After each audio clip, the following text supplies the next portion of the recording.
Hello. Yes, good morning, everybody. I hope you can hear my voice and also see my screen. So today I want us to start off with the chart. This is US dollar Japanese. The price is in a very good uptrend. So we've seen an acceleration to the upper side. We had a very good support here. We had a support, we had a support, we had a support, and we have a support here. So as it is right now, we are actually expecting a possible breakout and a close beyond this resistance zone. This is 150.3 and 150.262. If the price can move up and touch this line here, we will be expecting a possible break and a close above it, so that we watch for retracement before the price can continue to the upper side. So just wait and see what happens. If the price ascends above this line, we will be watching for a retracement before the price can continue to the upper side. The other chart is Gbpusd.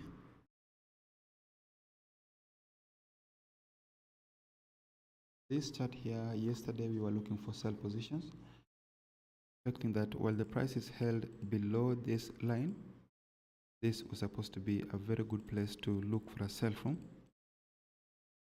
We had a support, we had a support, we had a support, we had a break below it, we had a resistance, then the price ascended and closed above this zone.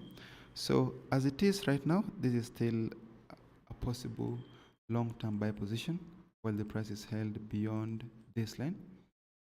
So following this crash, we are waiting for retracement back towards the same level to pick a buy position, expecting the buyers to push us upwards at least up to somewhere around 1.30912. So we do expect a move up to this line. When the price goes to this point here, we expect to see a breakout, a retracement before we continue to the upper side. The other chart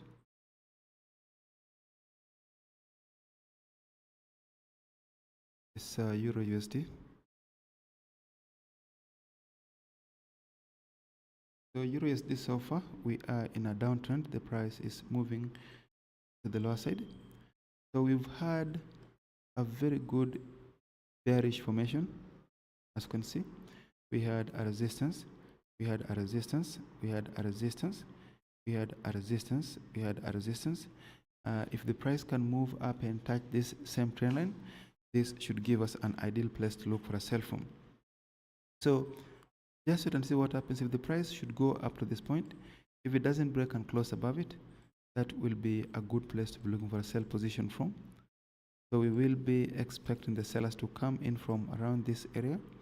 That could be this week or maybe during the coming week, but we do expect a move up to this point where we'll be looking for a sell position. So that should be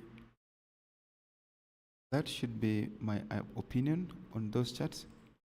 The other chart is gold. So gold is upwards, the price is headed long. We have a support, we have a support, we have a support here. As it is right now, the price is retracing back to the lower side. So we do expect a move up to this point, up to somewhere along this trend line. If the price should get to this point here, if it doesn't break and close below it, this should give us a good place to look for a buy from. So gold is upwards. We expect the same thing on silver. Silver is also upwards. So when the price touches any of these levels, anywhere along this trend line, that should give us a good place to look for a buy from. So technically, this is a good resistance where we may see possible break and close beyond it. But if the price gets to this trend line here, this will be an ideal place to look for a buy from. So we may be looking for a buy here, expecting the buyers to push us upwards towards this level here. In case we go beyond it, then that will be the next place to be looking for more buy positions from. So thank you very much. That should bring us to the end of today's analysis. We'll meet again tomorrow at the same time. Thank you and see you.